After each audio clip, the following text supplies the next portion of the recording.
Thank you so very much. Good morning, everyone. Buenos dias. I'm only testing to see if you guys are.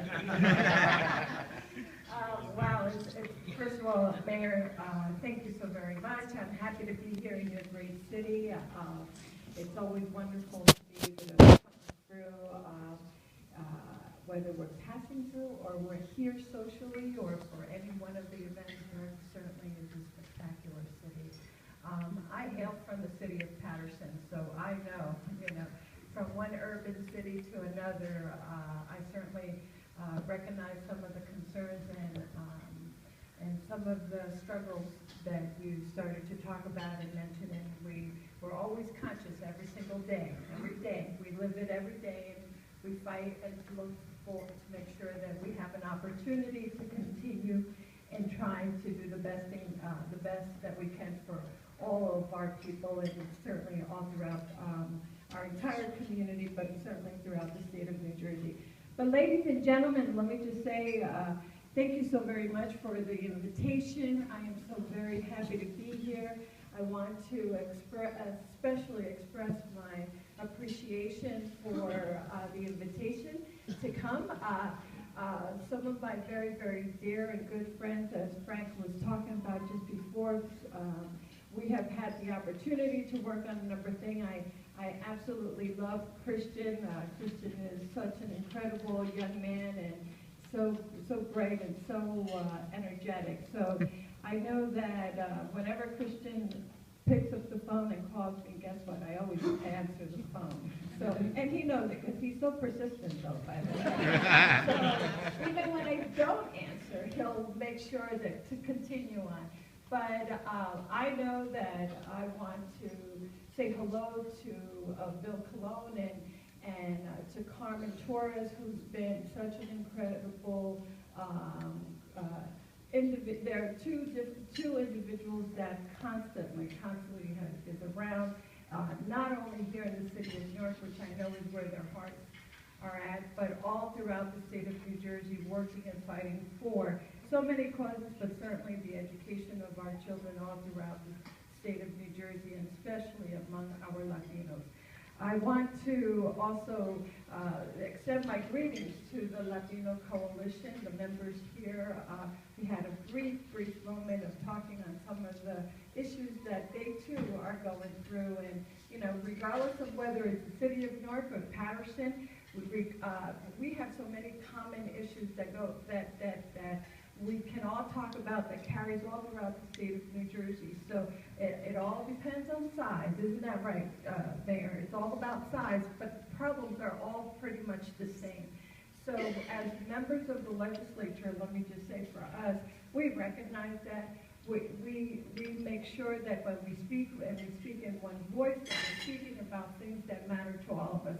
I want to make and do a very special shout out to my two colleagues, both women who are here, the two assemblywomen that are here, Assemblywoman Carides from Bergen County and part of Passaic County. Thank you, thank you, thank you. You are such an incredible person, a real rock in our assembly. And I am so delighted, even though I didn't have an opportunity to serve with her, I was already out of the assembly, but she's taken the State House by storm here.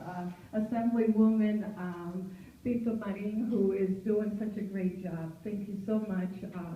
I've mentioned these two individuals not only because they are here, but also to make mention of the fact that they're members of the New Jersey Legislative Latino Caucus, which I have the great honor of and privilege to serve as the chairperson for that committee. And in that particular responsibility, we all have so much to do, so much more to take account of, and work very closely with organizations such as yours to ensure that we do all the things that can be helpful in bringing about a voice, the advocacy, the kind of message that we need all throughout the state, but also as a member of the legislative body, we want to be your partners. We want you to help us to educate us on your issues. Just know that you have a true partners in that struggle, and we are going to do all that we can and continue to do all that we can to bring forward many of those issues. I want to just make mention,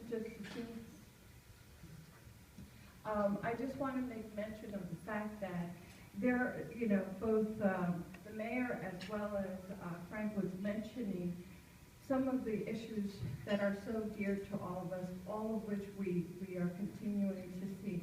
And while we may have made progress in some of those issues, we still have so much further to go, so much more to go. Both gentlemen spoke about the importance of our educational system, the importance of making sure that we continue to fight and bring out and voice our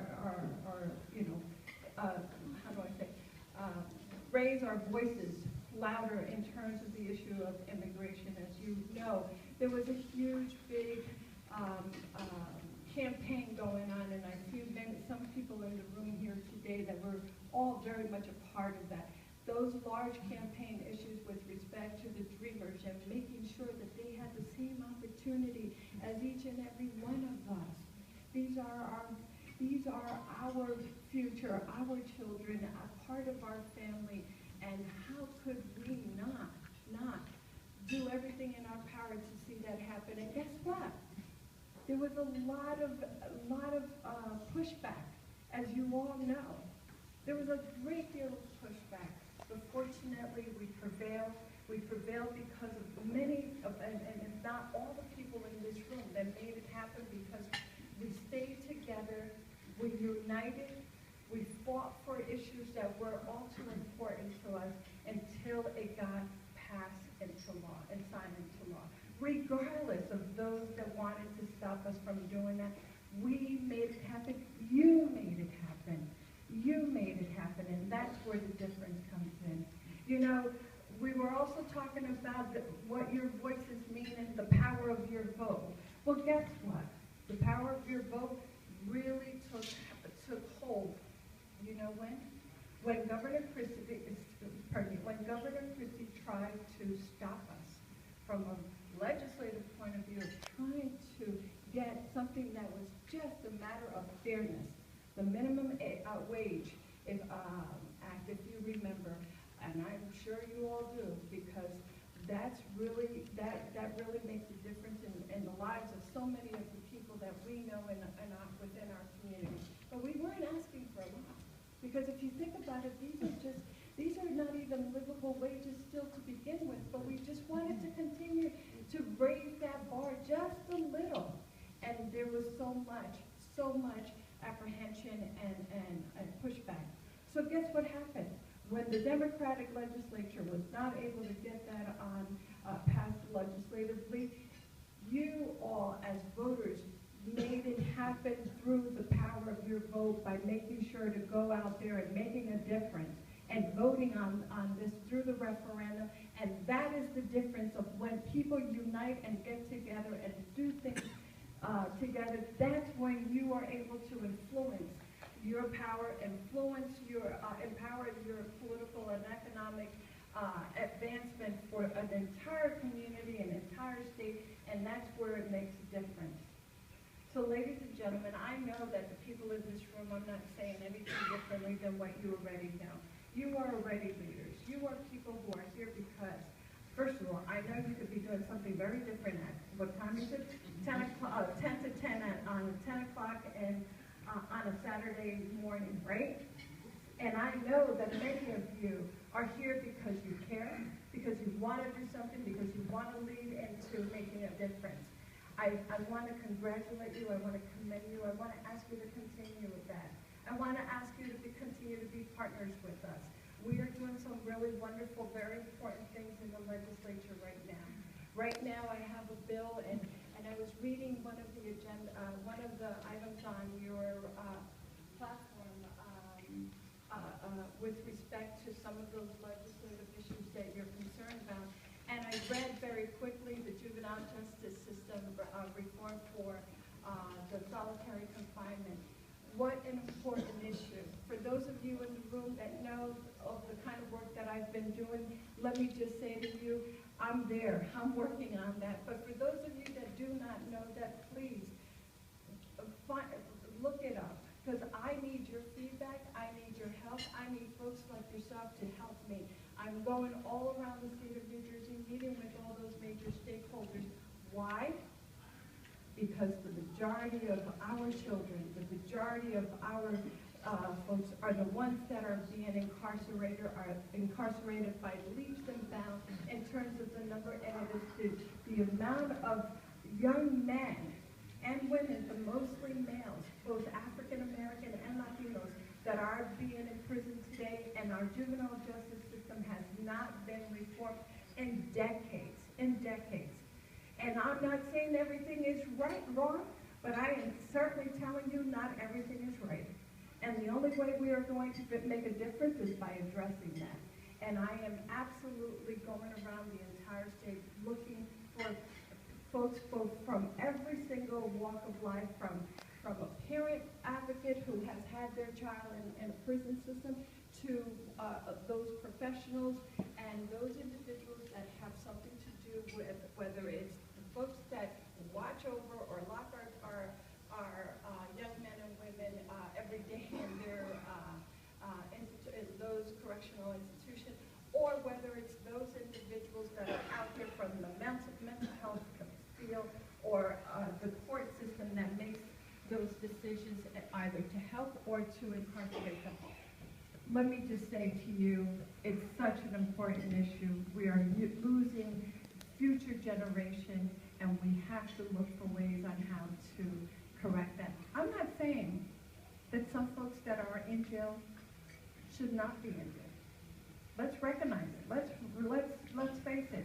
We know we have some pretty tough folks out there that the best way is to perhaps making sure that we keep them away from harming someone else. But at the same time, we want to make sure that it's done, that they are treated decently, humanly, and fair, and especially for those young men and women that should not be treated any differently than what we all expect in our system. Remember, juveniles that are in our correctional institute, this should not be it's not a form of penalizing them or penalizing them. It's a form of helping them to be rehabilitated, to be able to go back into our society and do the job and help to be part of a community.